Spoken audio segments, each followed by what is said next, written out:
Wisata di Aceh Jaya mengalami kebakaran. Meski kebakaran tidak seberapa luas, namun sempat menimbulkan kepanikan karena lokasi kebakaran persis berada di pinggir jalan lintas nasional.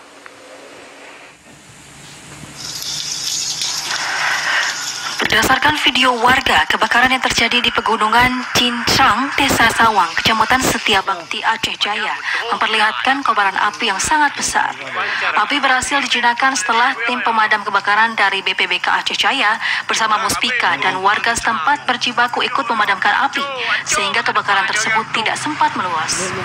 Beruntung dalam kebakaran ini tidak menimbulkan korban jiwa, namun bangunan pemerintah yang berada di sekitar tempat kejadian kebakaran hampir ludes terbakar jika tidak segera dipadamkan.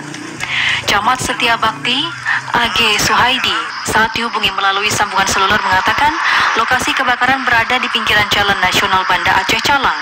Menurutnya, awalnya diketahui adanya kebakaran di daerah setelah mendapatkan informasi dari warga dan kebakaran itu tidak sempat meluas karena cepat ditangani oleh pihak petugas pemadam kebakaran. Korban jiwa tidak ada, itu memang lahan yang memang di seputaran Jalan Banda Aceh Calang.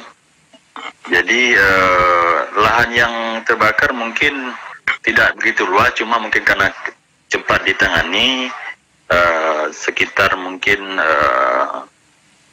barang 50 atau 100 meter persegi lah yang terbakar gitu. Dan untuk penyebab kebakaran yang terjadi di pegunungan Cincang masih dilakukan penyelidikan oleh pihak berwajib. Pihaknya juga berharap kepada warga agar berhati-hati saat membuka lahan ataupun kegiatan lainnya, karena saat ini cuaca di Aceh Jaya sudah memasuki musim kemarau yang mengakibatkan rawan terjadi kebakaran. Dari Aceh Jaya, Musliadi, TVRI melaporkan.